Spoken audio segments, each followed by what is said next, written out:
And we got one really great story about quantum healing just before the break at the end of the regular show.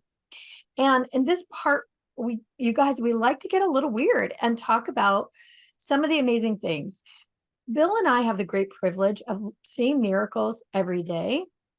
We realized a number of years ago, maybe 5 years ago, that we were talking about what we used to consider a miracle, and now we consider a regular Tuesday, like constantly.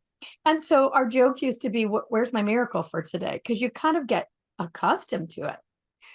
But what we mean by it is something that was improbable, to a normal everyday person, that just absolutely became possible.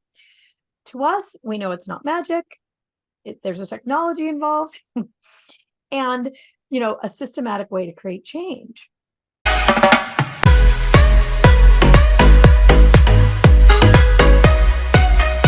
Hi, I'm Liz Larson. And I'm Bill McKenna. And together, we created the Cognomovement system. And we'd like to welcome you to the New Life Perspectives radio show, where we're going to be sharing with you tools, tips, and ideas that are going to change your life.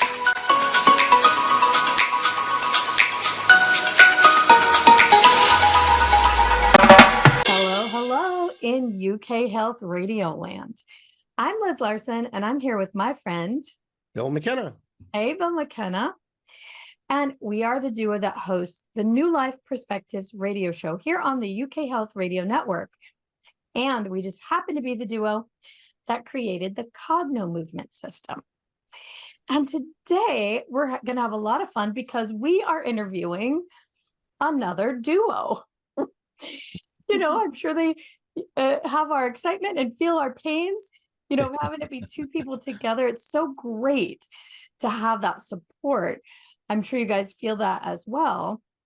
And so let's just introduce you, and we'll have you share who you guys are, what you're all about. I'll give everybody a hint. It's about esoteric healing. Does that sound interesting, Bill? Absolutely. Yeah. Okay. So let's introduce Martha, Henry-MacDonald, and Steve Kramer. Let's say just randomly, Martha, let's start with you. Sure. So I'm a physical therapist and an esoteric healing practitioner and teacher and coordinator for our international teachers group. And for me, the entrance into healing work began in physical therapy, working at Mass General Hospital in Boston, working in the burn unit and acute orthopedics and neurology, and being really blessed to connect with amazing mentors, mostly osteopaths, that took me further into the systems approach into the body, learning about visceral and neural and cranial and lymph and so forth. And, they really helped me see a systems approach, looking at the whole person. And of course, back then, that was how we looked at the whole person. A few people would merge into a little bit of the emotions and maybe a little bit of the energetics. And then I started studying esoteric healing. And once this left brain, science-oriented person got over the fact that I thought everybody was a little bit crazy, I really totally fell in love with the work, because it's both a philosophy and it's a science. It's the science of energy and energy architecture. And it looks at, the inner causative aspects of what we see expressing on the physical plane as dis-ease within the system. And so the idea of the whole system became more than the physical. It became the emotional, the mental, and the spiritual aspects of what as well. And, to be able to combine the traditional and non-traditional healing methods has, really been a joy. And this self-inquiry into who we really are, and to look at the body as an integrated whole, body, mind, spirit, and consciousness, to explore the complex beings that we are and all our messiness and all our amazingness, and to see that it's all important. And my passion is science, and to bring that passion to the energy work, to what we know intuitively, to what we feel, and really to see the science start to really support and back that up has really just been a joy. And then connecting with Steve, we talk about how we're, the two of us together make one whole brain. It's just been an amazing partnership. And, together we've created the School of Integrated Consciousness, where we're teaching various classes. So I'll let Steve talk about How did that. well, before we get Steve, tell us about how did you guys meet? What happened? That's an interesting story, right? You're not married, No, we right? We are, live in different states. although we So have a Martha- mind marriage going on. Yeah, I think. okay. I'll tell. Well, I'd be happy to Steve tell can that story, Bill, yeah. Okay. because it's rather a good one. I found esoteric healing as a patient first. I hurt my knee in a snowboarding accident, and a friend of mine had coupons to go see somebody who practiced this energy stuff that nobody knew about, right? And I didn't know about. And I took the coupon, went to her house, and she started working on my knee a bit. Not the beauty of esoteric healing is it's hands off. So I'm laying down and just sensing a few things and seeing some colors and, not quite knowing what this woman was doing, who's waving her hands all around my body. And when I walked out of there, I walked across the street, a street I knew really well in New York City, and I had this relationship with a tree, a kind of relationship I had never had with a tree before. It was as if I was connected to this tree. I understood all that is tree, and had this bit of really opening. And what I would describe today as fully present. I was fully present in every aspect of my being. So my friend had 5 passes. I went back for every single one of them. And before you know it, we're not working at all on my knee, but on a lot of sort of distortions in my energy body that led to the accident that led to the knee.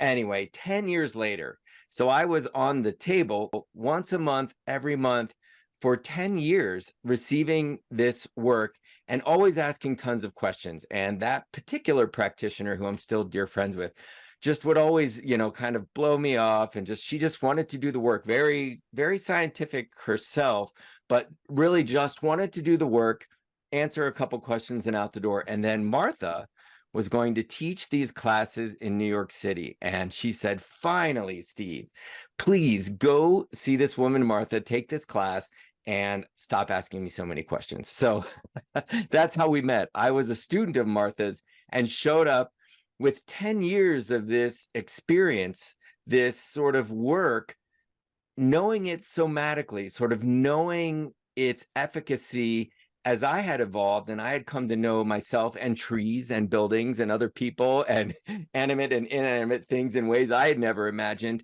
But I had no place to put this knowledge. I meet Martha, who, as she said, is just what a mind, right? A science mind, a research mind. And I was one of those students that just asks 8 billion questions. So we formed a great relationship, but I had experienced this in my body and in my life. And so it was just connecting the dots. Everything she said was almost like filling in a blank and putting words to an experience. So right away, we just had this blending of mind and experience, and that was the beginning of a great adventure. And Steve is an amazing artist and creative mind. I mean, it's just been amazing to work with him. He brings a whole new level of understanding. And it's so great because our minds work very differently. And in classes, I may be explaining a science approach and they're kind of going, oh, and Steve's like, oh, let me explain it a different way, and he takes it down a creative road and, and it's just really lovely, really lovely. That's the awesome part of having a duo, right? Bill and I, it's like that too. We will talk about our work very differently, and yet it's the exact same work. And whoever needs to hear it in that moment can, from the source that they're able to. So that's amazing for you guys. So what is esoteric healing? Would you like to start, Steve? Sure. So indeed, it's a healing modality. We are working with the energy body, so working with the etheric body. Esoteric healing is a hands-off practice, which came in quite handy during COVID.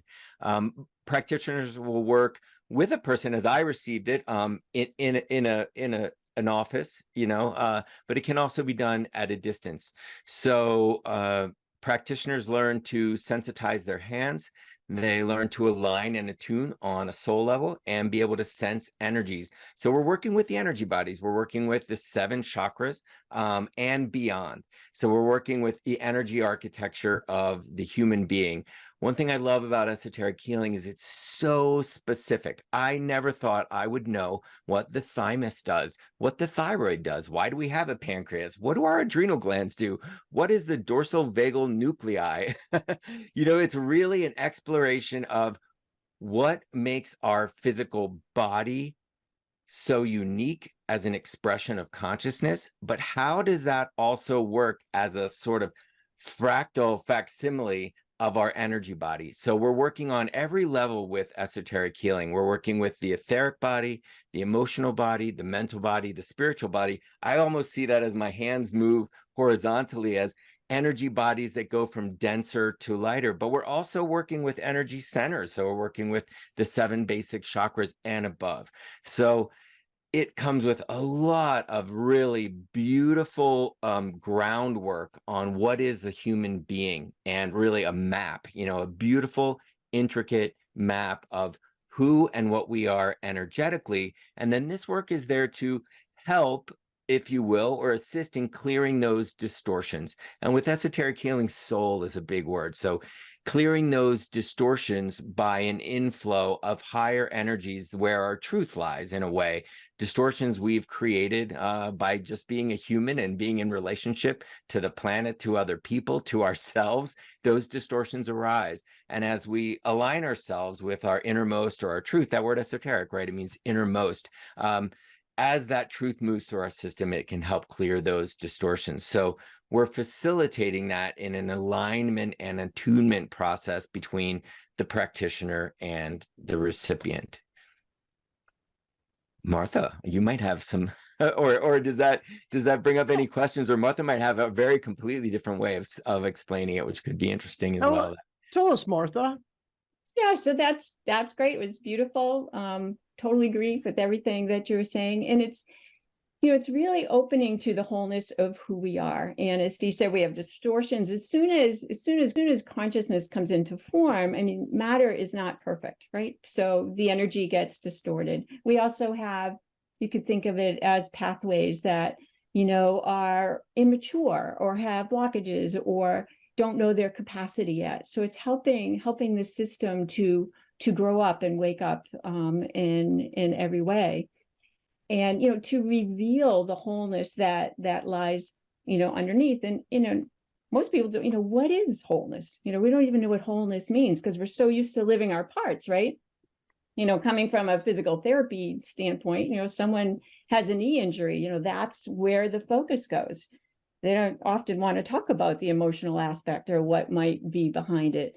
Or if we have some emotional charge going on in our life and we get pulled into that swirl, we want to bring together the integration of all the different aspects of the self so we can, grow into our next iteration.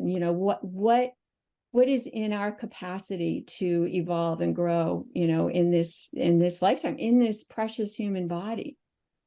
And that's the other thing, so often you hear the body being dissed, and it's so important. This lifetime, this body is so precious, and it's only through these vehicles, physical, emotional, mental, that we can evolve our consciousness.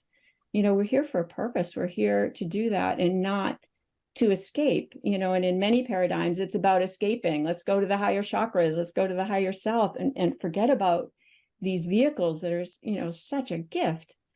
And to look at our whole bandwidth of our physical abilities, our emotional abilities. We all can feel fear and anger and joy and bliss, and to live that whole bandwidth, to live the fullness of who we are as human beings, and to not waste it. I'm moved to say that really the people that engage in this training, and I can speak from myself, having been a recipient for a decade, and then I've been studying and teaching for the last 15 plus years, I believe. So 25 years, what I can say is that I've evolved as a human being. I've gotten to know who I am in ways that would I have never found this work, I don't know that I would have really experienced self-discovery in the way that I have. And so I find that esoteric healing, and we find in our classes, indeed, that it's a journey of self-discovery of what it means to be human, what is a human being. And so many people that take these classes are not necessarily training to be practitioners. That there's something about the work, there's something about even the theory, and there's something about the knowledge and the ancient wisdom, its root system and its structure that allows people to really discover who they are and who their loved ones are and what it means to be a human being, and then bring a little bit of purpose and meaning to that. So yes, healing, yeah, maybe a part of it, but really it's so much more than that. Becoming whole. I love that, Martha. Yeah. And what is healing anyway? For some, and this can be uncomfortable, but for some, the ultimate healing is death, and how do we hold presence through that process? So we all have a different idea of what healing actually means. And it's different for each person in each instance. Oh, everybody, this is such a fascinating conversation. And there's so many levels, Bill, and I agree with you so much. But it's time for us to take our first break already. So let's hear from the good folks at the UK Health Radio Network. UK Health, take it away. And we're back. We are talking with Martha Henry-MacDonald and Steve Kramer about esoteric healing. So interesting. And, right before the break, I said, Bill and I couldn't agree with you more. Our work really coincides with yours in that we know there's so much information here in the body. And we like to say that the body really is your first co-creation on the planet. It's your very first manifestation. It's the first agreement that you made about being here on the planet. And speaking of esoteric ideas, we came to experience life through this particular perspective. So for that reason, we use the body also to retrieve that information. And we agree too that it's about becoming who you came to the planet to be, who you really are. As you can work through each of these levels, like you're talking about, you have a greater and greater perspective about who that is. You remember more and more about who you came to be. I have one question. You were talking about distortion, and I've heard that term another place, and it was in the Law of One material, and it had to do with almost perspective. My distortion, my idea about something comes from everything I've experienced so far, what my physical body looks like, what my heritage was, who I was before I came to the planet, and then my distortion would be the product of that on a subject. Is that what you mean by distortion, or is it something else completely? Well, I think that's part of it. It's also the impact of energy when it hits physical, emotional, and mental fields, because it's a different vibration, and that creates a friction, and that can alter the flow of energy through our nadis, what we would call the energetic system, through your meridians, through all those fields and planes. Steve, I had a thought and it left. Go ahead on distortions. I simply go back to the original story of my torn meniscus because I went down a snowboarding slope that I had no business going down, never having been on a snowboard ever in my life before. I just went down one of the biggest slopes there was. Like I was feeling scared. So you know what? Just take it on, do it.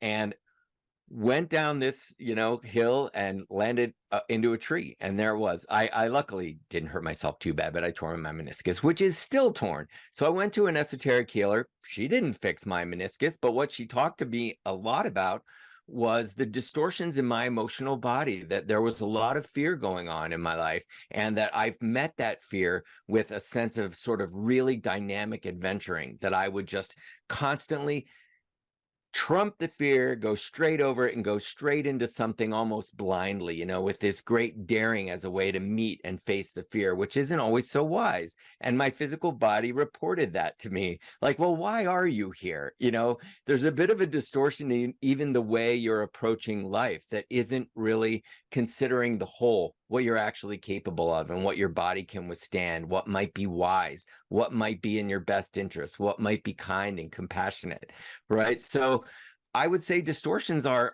many, and there's so many ways to talk about distortions. And that is the one that comes to mind, that we've got something in our system that has us working against our truth, or working against our well-being, or working against what might support our greatest or highest expression. And I would add, you know, we have distortions in our field from early on, from what we bring in, as you had said, Liz, from traumas that happen through our life, from our, you know, belief systems that are ingrained within us, you know, education, culture, religion, you know, all those things can distort, you know, the truth. And as Steve said, you know, the philosophy of esoteric healing, it really is based in the ageless wisdom teachings. You can go back to the non-dual teachings of the Vedas and Buddhism, and a lot of this comes through Tibetan lamas and indigenous cultures everywhere. And then we bring the science into it, but we can just see through our livingness how things are just, you know, turning on the media that distorts our view. Liz, you were talking about perspective. And all those things can bring distortions into our field, as can physical traumas, emotional traumas, mental traumas. And, you know, that is such the key word these days, isn't it? You know, trauma and being triggered. And I know you work a lot with that yourselves, with releasing the traumas within the system. So all those things can bring distortions of the flow through the field, you know, preventing us from living our wholeness. But, you know, but we come in with that too. And so I think it's a process, as Steve said, of self-discovery, of, you know, revealing who we are, of, you know, constant change. Nothing is static. You know, we're dynamic. We talk about homeostasis. It's really homeodynamics, because things are always changing. We hope to always be growing, hope to always be curious, so that we can live the fullness of who we are in this moment, so that we can open to the next iteration of who we are becoming. But we have to accept who we are first, right? And then move into what we are becoming and work through these distortions in the field. And the nice thing is they don't always have to come up to consciousness. Same with your work as well, which is, you know, because the last thing you want to do is re-traumatize people, right? So interesting. You know, this whole concept that you bring up of coming in with stuff to work on, right? You know, coming in with a distortion. And I didn't really, you know, fully, you know, get this until my daughter was right about 1 year old. And my sister bought a book, and the book was called Always. It was a mother elephant and a baby elephant. And the baby and the story, page by page, is, you know, sometimes you're good, sometimes you're bad, sometimes you're sad, sometimes you're angry, and it says sometimes, and then the last page is but whatever you say or do, and you turn the page, I'll always love you. Yes. And my daughter, the first time I read it, you know, I didn't really notice, but she kind of squiggled around. And then, you know, because she's, you know, on my lap, right? Bedtime. Next night, I get out the book. Go through, sometimes you're bad, sometimes you're glad, but no matter what you say or do. And really? Oh, and I was like, wow, I'll always love you. Yeah, the people on radio, Bill just covered his ears, so his daughter covered her ears. Oh yeah. Sorry about Great that, everybody. co-creation. Yeah. So anyway, I discovered on accident she came in with this. Right. You Because where know, else would that come from, right? like she came in that way. And luckily, I caught it at 1 year old, and that's no longer an issue. We're all good to go on, and she's had a different life because we caught it right Yeah. away by accident. But uh you know all of us have these involuntary reactions, right, that we just came in with, and many of us go to the grave with it. For sure. And those are some of the common ones, right? Like, I'm not good enough. I'm not lovable. And it's like, oh, where does that come from? And, it hurts your heart. And Yeah, because, we don't come in knowing the truth that we are love, that our essence is love. And our culture, our society does not support that. Some cultures do, fortunately, but, the culture we're in just does not support that. And if you don't get that at home, and of course, depending on, when I grew up, you keep your emotions to yourself. If something good to say, you don't say it, those type of things. So it was not supported to explore those feelings. right. And so thank goodness for the work you do as well, because it is so needed. How do you become whole when we hold those thoughts and beliefs and traumas about ourselves? It's interesting because what we see in our work, and I'm sure you do in yours, all of a sudden when one of those, I guess a great word is distortion, or one of those traumas, or one of those beliefs, or one of those whole world views like religion collapses, you see this look on someone's face like, oh my gosh, this is what the world looks like. It's like you have brand new eyes. We often see it as a reality shift because your whole entire reality shifts. Everything means something different when that singular piece of data is gone out of your system. It's like someone removed that program, and now the system's free to move around without it. So people have these huge paradigm shift, is a word we knew back in the 80s, right? 90s, reality shift, we call it now.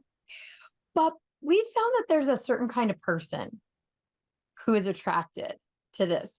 It's like they're being called in droves. They're ready to shift out of that old paradigm, that old, heavy, dense energy of trauma, and even who they came before and what they used to believe.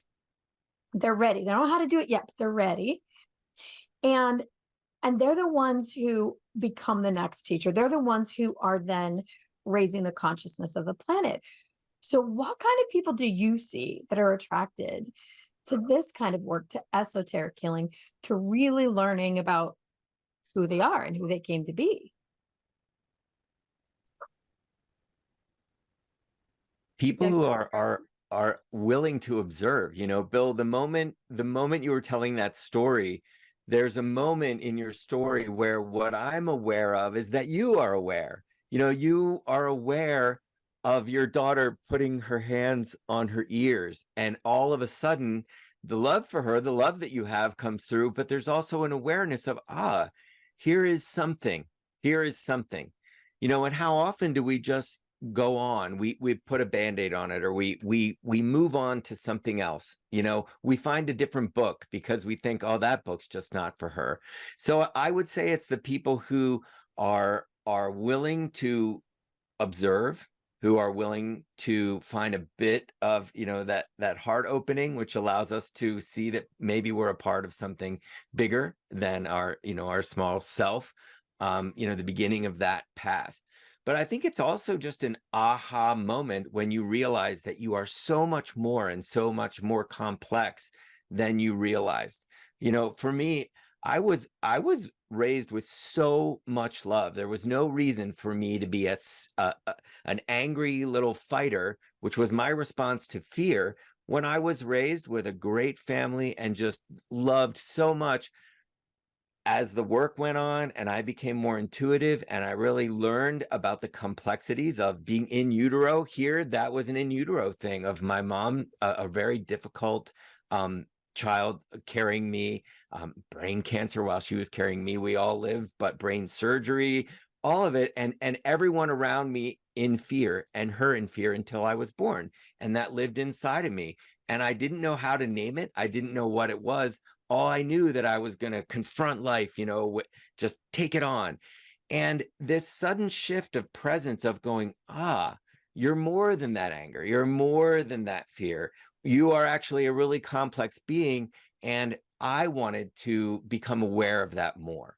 So again, it's this people who I think are willing to stop and get a wider view, take a look at themselves and not just the torn meniscus and go get that stitched up or get it, you know, get surgery on the knee and move on. I think they're willing to take a look at themselves, take a look at life, be willing to look at their mind, willing to look at their emotions, consider themselves, sorry about that, as something bigger. And a part of something bigger is the first step.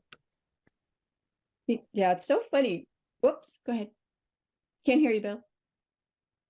Sorry. Oh, Steve, I was just gonna ask really quick. This had to be such a mind-blowing experience. There's people, you said something after your first session that happened to you where you were one with the tree. You knew the essence of the tree as a visceral experience.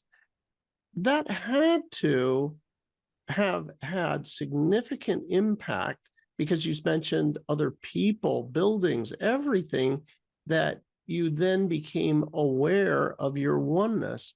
And tell us about that and what that was like for you, because it must have made life wonderful and awfully complex and difficult all at the same time from an outsider's point of view. I was receptive. I wasn't in fight or flight mode for that moment. I was just open and receptive.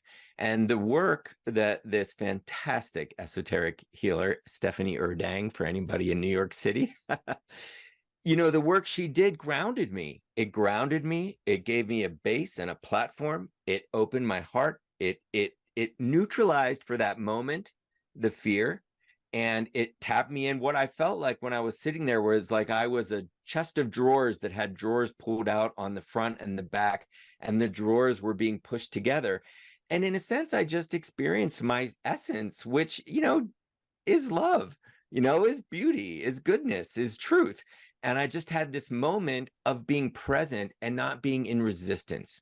And so that distortion of fear and that distortion of anger, which was a response to just this incessant fear that I had known my whole life, I thought that was my being. It was just a distortion in my nervous system, right? From in utero.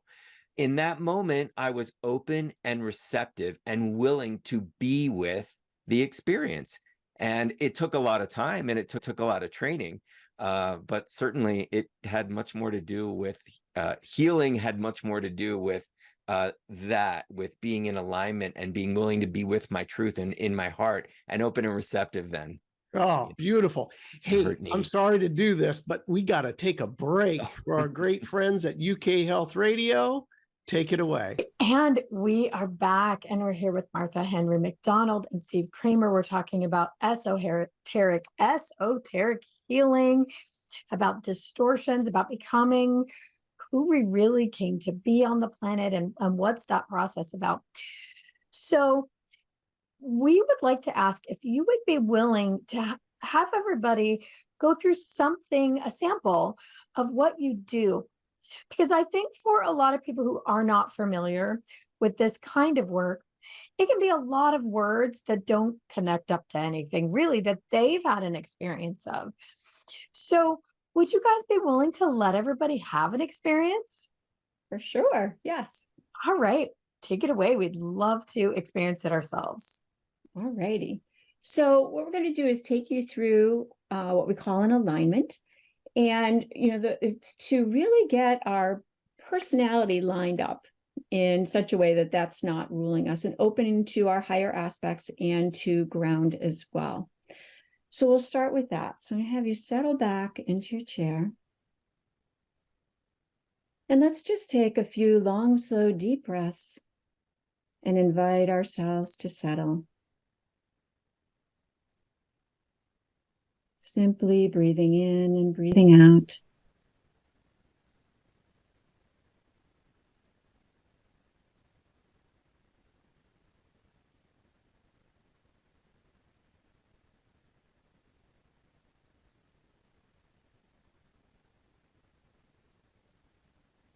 And gently bring your awareness to your heart center. And your heart center is so much more than your amazing heart organ. It's a beautiful light in the area of your heart. And just breathe into that light.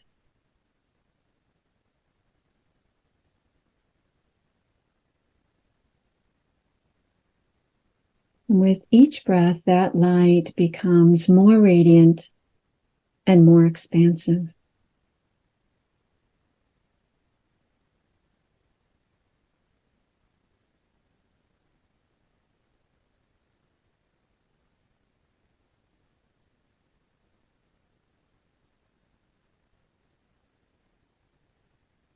And from this light of your heart center, visualize a beautiful stream of light flowing from the heart center, down your spine,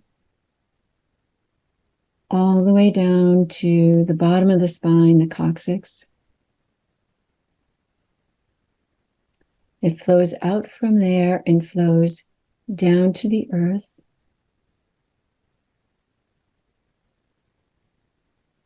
And it flows deep into the earth, into the heart of the mother.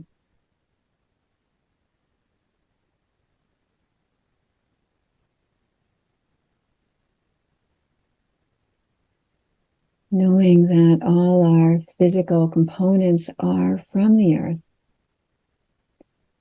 we receive Mother Earth's loving, nurturing energy as it flows back up to the base of your spine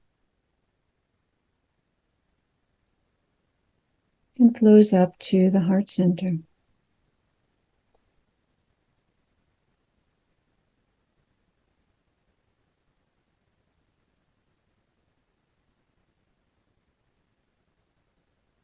From the light at your heart, this stream of light continues to flow upward through your upper back, through your neck, through the mind space, through the crown of your head,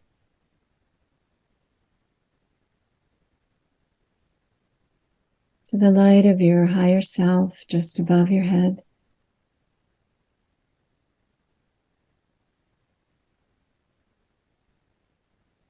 And it flows upward to the source of all light.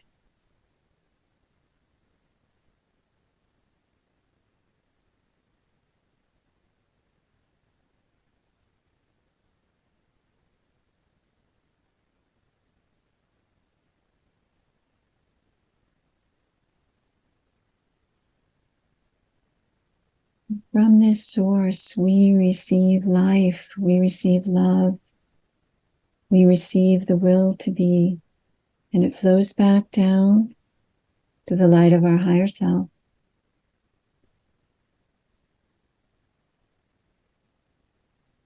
To the crown, through your mind space, through your neck, and down your spine back to your heart center.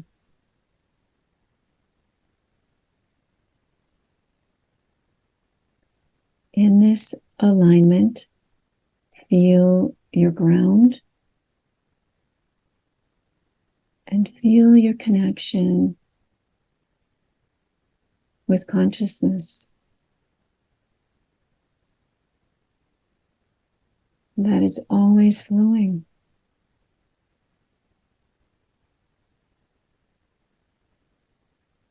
And now you can picture someone with whom you have a nice relationship standing in front of you. And just visualize a light connecting heart center to heart center.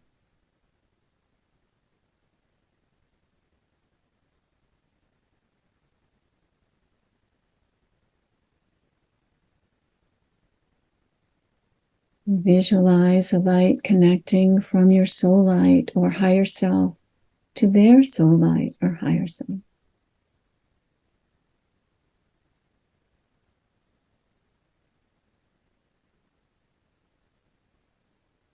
And that can be connected in a triangle to the light of source.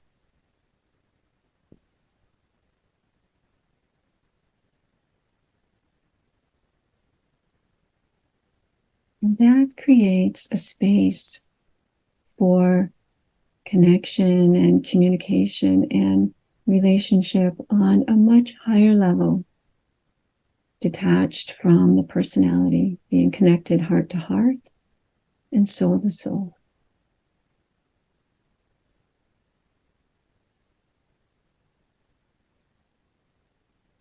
And then gently withdraw that energy back to your heart center.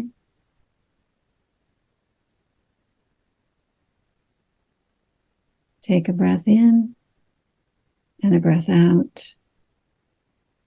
Feel your ground, your feet on the floor, your back against your chair. And when you're ready, you can open your eyes.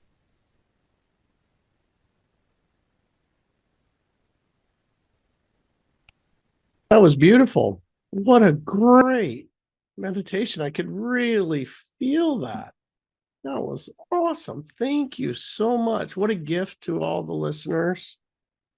I'm sure everybody, if they only enjoyed it even a fraction of what I did, they probably had a great time.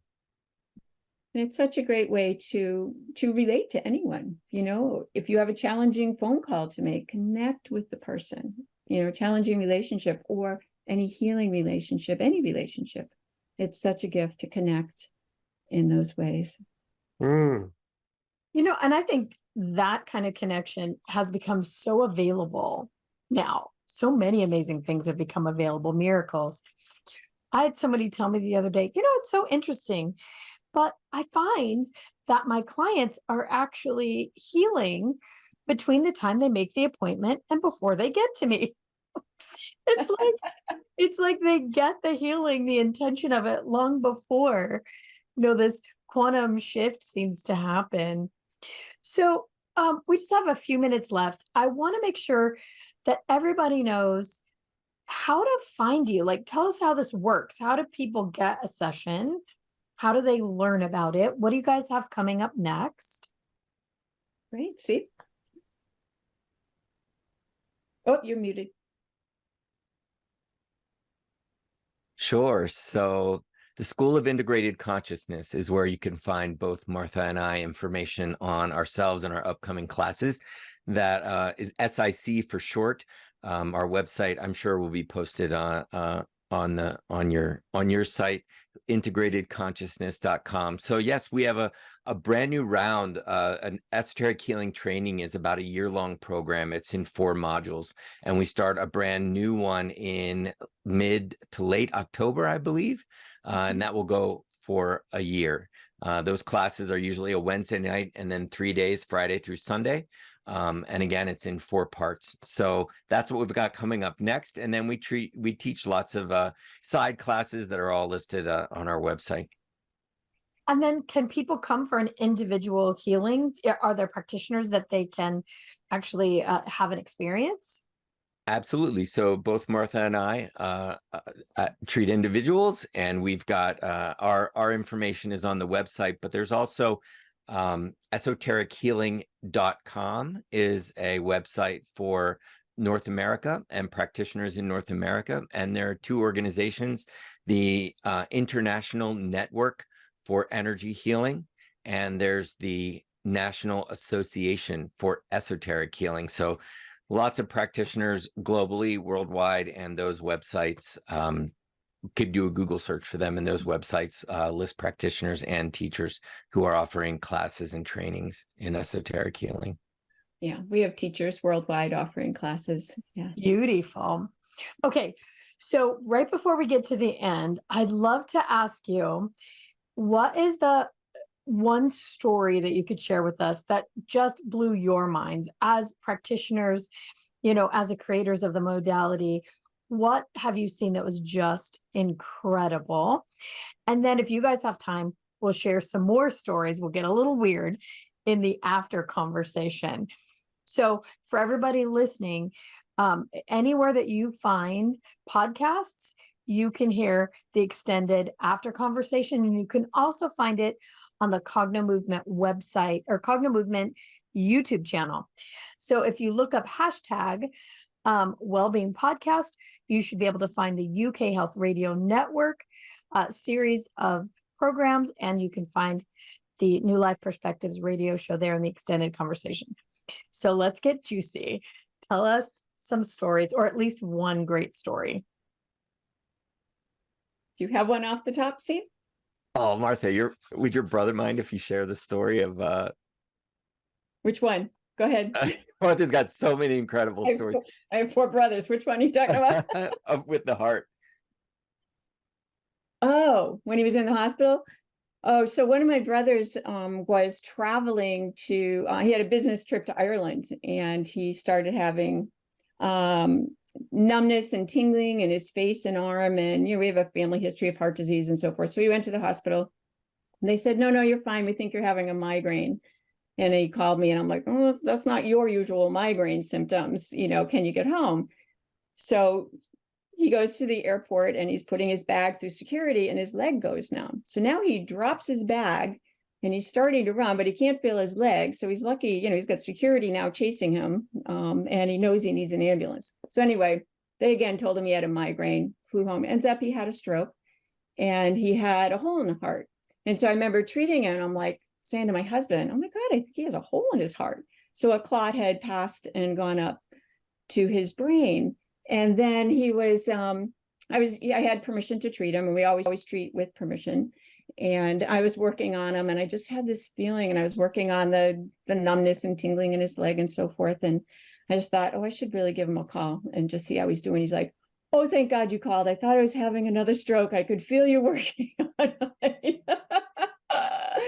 So people even, we work at a distance all the time, through the quantum field. And, people can often feel exactly what we're doing, where we're working in the body, what's being balanced. It's just a beautiful, beautiful work. Is that the story you were thinking of, Steve? And if it wasn't clear, Martha, just in really developing that intuition and a sensitivity to the etheric body at a distance, which is quantum work, could sense that hole in the heart before it was even diagnosed, and said, hey, I think this is what's going on, and really alerted her brother, like, hey, take care. I think there's a lot more here than you think. And indeed there was. So, this work, there's a huge meditation component to it, and developing that intuition and that sensitivity and that capacity to work in the quantum field. It's really magical. So that is an amazing story. So much fun. So in the extended conversation, we're going to get a little weird. We're going to share more. Everybody in UK Health Radio Land, until next week, be safe and be well. Everybody else, we'll see you in the next conversation. So thanks so much, Martha and Steve. And we'll hear more from you in just a few minutes. Until then, everybody, have a great week. Okay, and we are back. We're talking to Martha, Henry-MacDonald, and Steve Kramer about esoteric healing. And we got one really great story about quantum healing just before the break at the end of the regular show. And in this part, we like to get a little weird and talk about some of the amazing things. Bill and I have the great privilege of seeing miracles every day.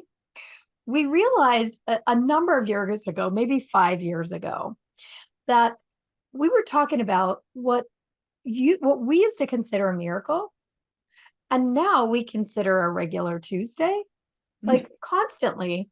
And so our joke used to be, where's my miracle for today? Because you kind of get accustomed to it.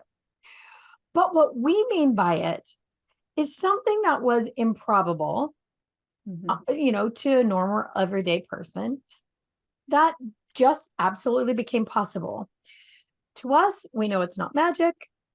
there's a technology involved and, a systematic way to create change.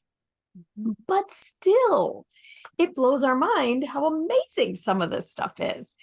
So we'd love to hear some of your super weird stories. I mean, where does it get weird for you guys? What blows your mind? Well, I can share a story. When I was early on in training, I think I'd only been through part 2.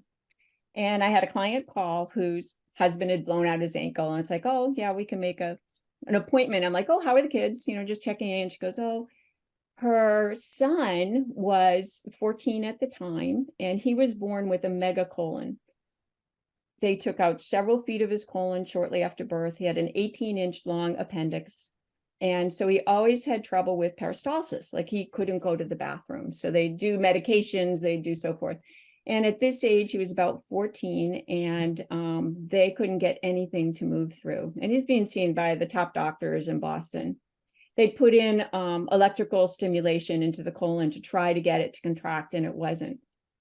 So he was going to start counseling because they were going to remove the whole colon, and this 14-year-old was going to have a permanent bag. And I said, if you'd like, I'd be happy to, do some work, some balancing to help him adjust to what's coming, to prepare him before and adjust what's coming. So I'm not seeing him in person. I have the permission of a parent because he's under 18.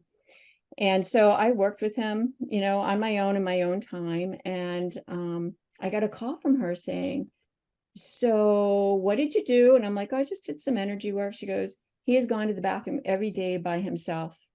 And I'm like, so did you change his meds? Did you change his food? Did you change it? And she goes, nothing has changed. So instead of surgery, they canceled surgery and he went to summer camp. So his doctors were like, what happened? And so they wrote me up apparently as some sort of psychic woman. I'm like, please don't give them my name. With that type of name, whatever they were calling me. And one of them was like, this nothing short of a miracle would have done this. And it was totally not my expectation. I was hoping to ease his transition through this process. And then one of his doctors actually contacted me when he was between changing jobs. He's like, can I come in and see what you're doing? And which was so lovely, because then he called me to work with his dad when he was transitioning, when he was passing. I mean, just, opened up these different possibilities, but I had no expectation that that would be the outcome. And that's it. We don't know. We hold the space for whatever is going to happen in that moment, right? Absolutely. That's beautiful. Do you recall the, for us, I know we forget so much because we're just in there doing the work, and then you just forget, but did you happen to recall the work that you did on the 14-year-old, or it was just, you forgot what you did? A lot of it was working, we actually can get in and work with the organ system. So I was literally working with the colon, the nervous system innervation to the colon, working on the physical level, the emotional level, the mental level, the spiritual level. And wherever there's a distortion in the field, working with that, inviting it to balance, because of course it's self-healing. It's what is according to the will of that soul at that moment, what is in their capacity for healing at that time. And, we don't know what that is, right? And so that's, I believe that's primarily where I worked with him. I just want to stop for a second. So people who are listening are like, what do they mean? You can work in the field, like there's a distortion. It's an interesting thing.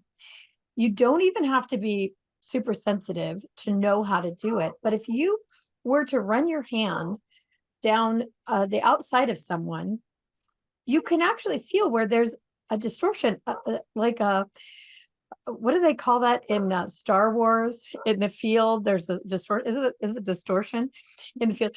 You can actually feel something that feels like it's heavier. Maybe it's sharper to the hand, but it feels different.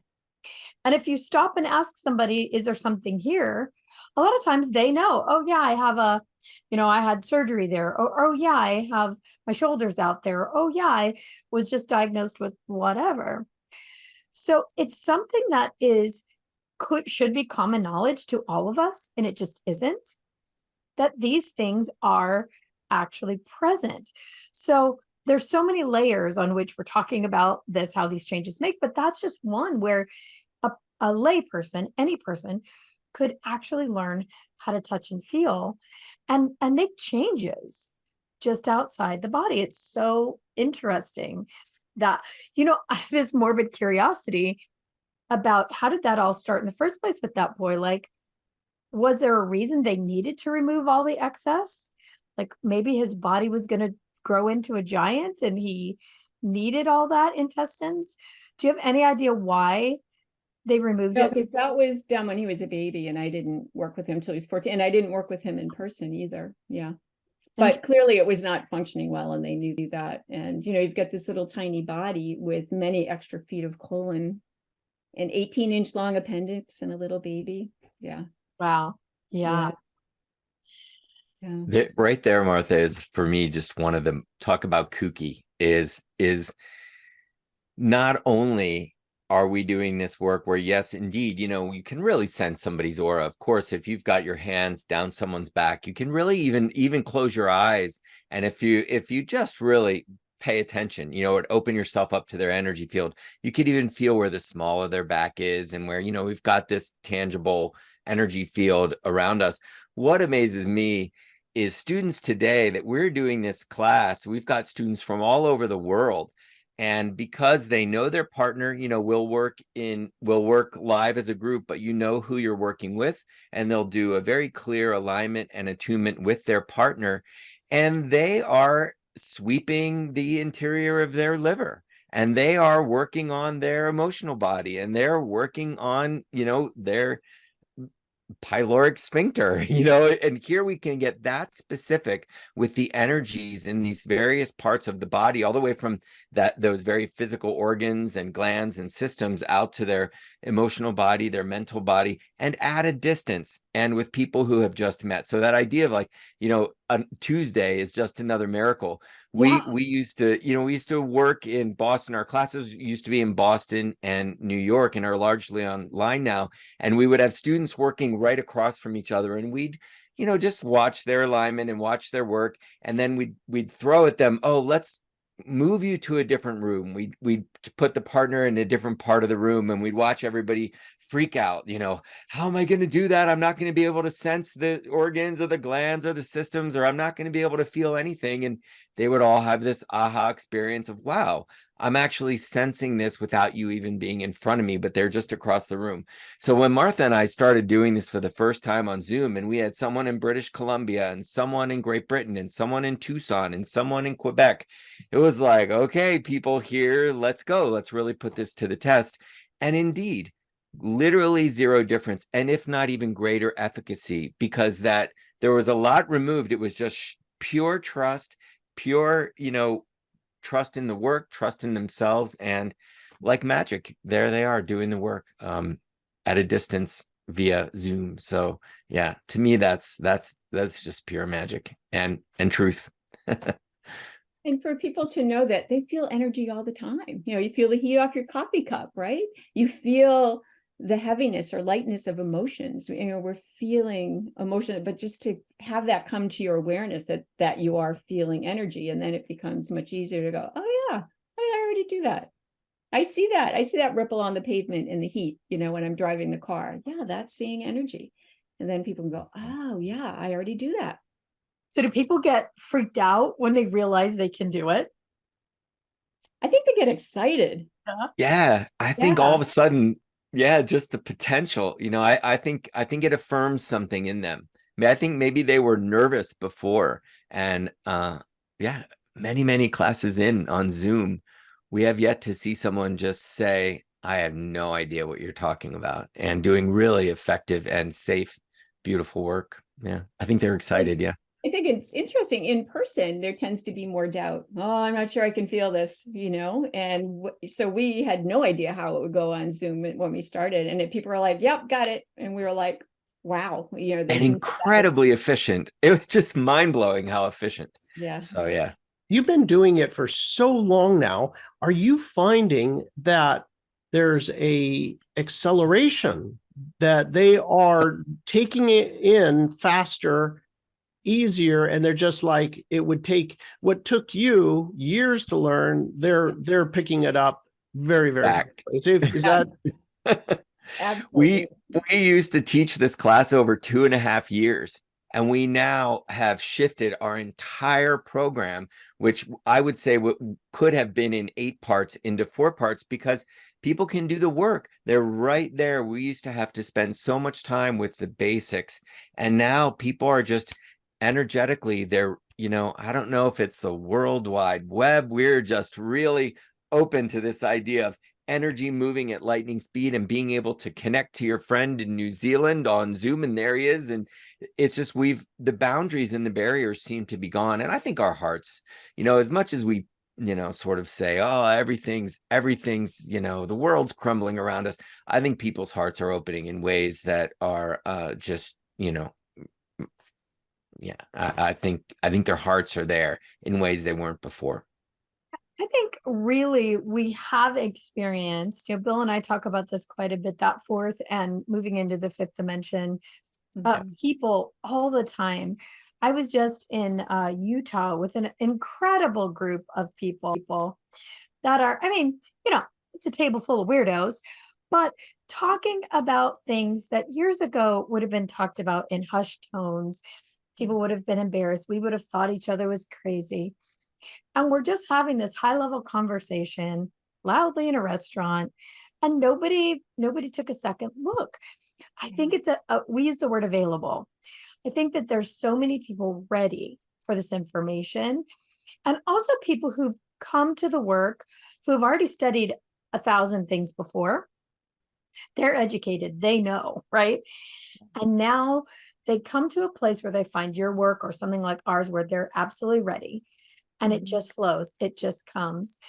In our work, we're finding that people take our work and then now they're specializing, working with the police department, working with special needs children, brain injury, and on and on and on. We have somebody who works in a military setting, and they come from all kinds of walks of life, but their beings are ready and available to do the thing. And so when they have miracles happen, of course they're like, whoa, look what's happening, but they're also not surprised at all. So I don't know, to me, that's really super exciting. What do you guys think? Oh, definitely. Yeah. Yeah, why we're doing the work. Thank you, Star Wars.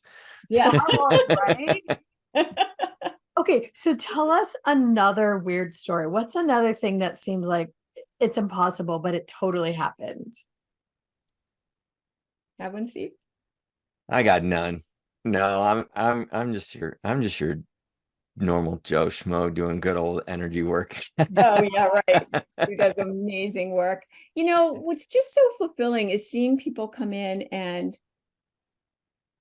perhaps their pain or dis-ease process hasn't shifted, but their ability to live with it, to be open to it, to live the fullness of what is happening. And people come in and talk about their relationships have changed, whether it's at home or whether it's at work. And I think, I guess I do have another story. A woman I had treated who had scleroderma, terrible disease, and all the tissue is shrinking, and, if she'd get a little bump on her wrist, it would open wide and not heal. And she was going through a research study and getting an infusion, and she didn't know if she was, getting the real thing or not, or placebo. And she started changing. And so I was doing some energy work with her as well. But I think what she was receiving was really helpful. And I was working with her one day, and she just had this beautiful smile on her face. And she, she was only 38, quite sick, an amazing being. And I said, what's going on? And she said, my field is all full of these little angels. And that happened, a couple times. And then we had Snowmageddon. We had this huge snowstorm that knocked everything down, April Fool's storm, quite a few years back. And she was supposed to come, and her husband called me and said, I'm going to send her by dog sled, just joking. But he said she had the flu, and he took her to the hospital. And they gave her suppositories because she was vomiting and everything. And when she got home, she's like, can you carry me into the bathroom? And he did. And she said, would you give me a hug? And he gave her a hug. And she said, I love you. He said, I love you. And she dropped dead like that.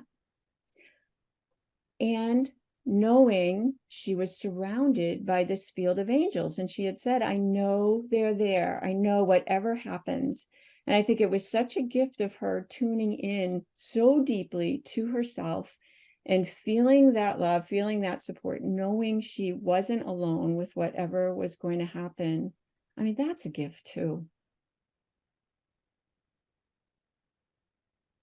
Incredible. Incredible. That's it's an amazing story. And Again, what is healing, right? yeah, exactly. Exactly. Yeah. Definitely requires us to open up to that question. Right. Yeah. It is true, because people think that death is the ultimate failure, and it really isn't. And I think when you have this greater understanding, you do understand that being able to make that transition in a joyful, peaceful way is everything, and that you get to move on to what's next. I think that people that don't have that understanding are the ones that really suffer, and their family suffers around it. So we, on the Shift Network, we did a program with them, and one of the staff members lost a family member in the middle of the training. And we were able to swoop in, because she was there with us, and assist with the grief part of it, the physical suffering part, in a way that they didn't think was possible. But it is. Our first book is called Suffering is Optional, right? Right. And not only was she able to utilize it and shift into a much more joyful, non-suffering physical state, her dad was. And her dad had never done any of this kind of thing. He thought, it's all weird. They're a Hispanic family, very traditional, but he was suffering so much. His spouse had passed, and it was very sudden. And after that, what was kind of the miracle? He started doing things he'd never done before. He went with her to a winery. He's going on adventures. His life expanded in the midst of the most horrific tragedy they could imagine. And to me, that's a raising consciousness. To me, that's what has become available. And it is, even though the origin of the story is quite horrific, the end of the story is beautiful and expansive. Yeah, I remember when my mom passed here, and a lot of us were here. And afterwards, one of my brothers said, I have never felt such love. I mean, you've just lost someone that you love and adore, and that just filled me beyond belief, to hear that. And to be open to that, because suffering is optional, and what we've all been trained through life and experiences is that we learn and evolve through suffering. Well, it doesn't have to be that way. Life does have suffering. People do suffer. I mean, that's a given, but that doesn't have to be the only way to evolve. I think most of us come on the planet, and due to religious beliefs, we believe that that's the reason we're here, is to suffer. I mean, what a weird idea, right? Right. You're from a religion, right? And if you're not suffering, you're not doing it right. Right, exactly. So the idea of not suffering through death, and the people around don't have to suffer, that's so foreign to so many people. And some people think it's actually blasphemous or sacrilegious. Like, okay, your person died, you need to suffer, and here's how long you need to suffer. Yes. And you need to show the world you're suffering, because you need to dress like this and act like that. And if you don't, you didn't love them. It's a terrible thing. And I always say, if I could be a lobbyist, there's so many things I'd be a lobbyist about, but this is one. We have to change our understanding of death. And I know from personal experience, I sat with my brother died in 2020. My parents died 35 days apart in 2021. And I sat with each of them as they took their last breaths. I sat with them, in their dying process. And, as a person who loved them dearly, of course, I didn't want them to die. But at the time in which they were, it was the answer. It was the end to a terrible suffering, illnesses, and things like that. And so I know I'm a weirdo, but I rejoiced. And I really felt like I was I've doulaed many babies onto the planet. And I felt like I was dueling another baby off the planet, you know? Yes. And then I used our work to not have the grief process in my physical. You still go through things like in your mind, you think, oh, I should call them. Oh, yeah, except for I can't. I have to call them a different way now, right? So there is a different way that all of that can be handled. And those of us who've had the experience, if we can gently start to doula onto the planet that idea, I think that would create massive expansion. I I agree. kid you totally. not that I was going to start when you asked me what's my wacky experience or my wild experience. I was going to talk about the death of my aunt too. It's funny that death came up for me too. So it's very interesting. Yeah. And all I was going to share was that this work and expanding your consciousness and getting to know, having some reverence for life and reverence for the human form, it allows you to be with it through all of its transitions. And, I would say one of the most miraculous experiences I've had recently was just being with my aunt, who was so present, and doing work with her. And we were so close. She helped raise me when I was a little baby.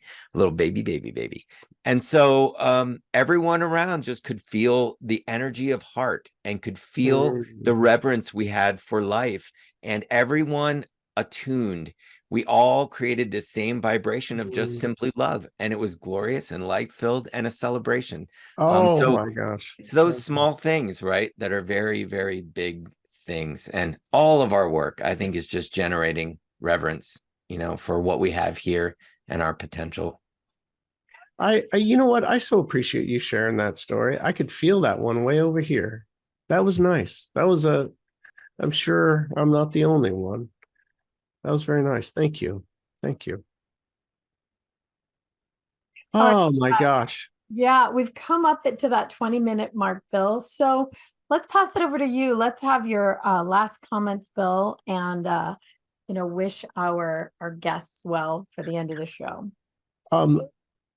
Please get in contact with our friends here. They have so much to offer. Esoteric Healing. Can you give them your contact information here, how they can get a hold of you or any upcoming events? Go ahead, Steve. The website sure. so well. Sure. You can reach us at our website is integrated-consciousness.com. So integratedconsciousness.com. That's the School of Integrated Consciousness, called SIC. Our website will let you know about all the upcoming events. And again, a whole new series, 4-course series with Esoteric Healing beginning next month in October. Oh, great.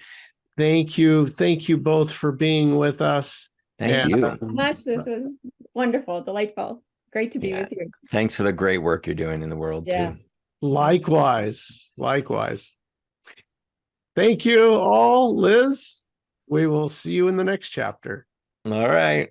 Good to be with you. Bye, everybody. Bye. Thank you so much. Thanks for being here with us on the New Life Perspective radio show. For more information or to find out more about the work that Bill and I do, please visit us at cognomovement.com or email us at info@cognomovement.com. See you again soon.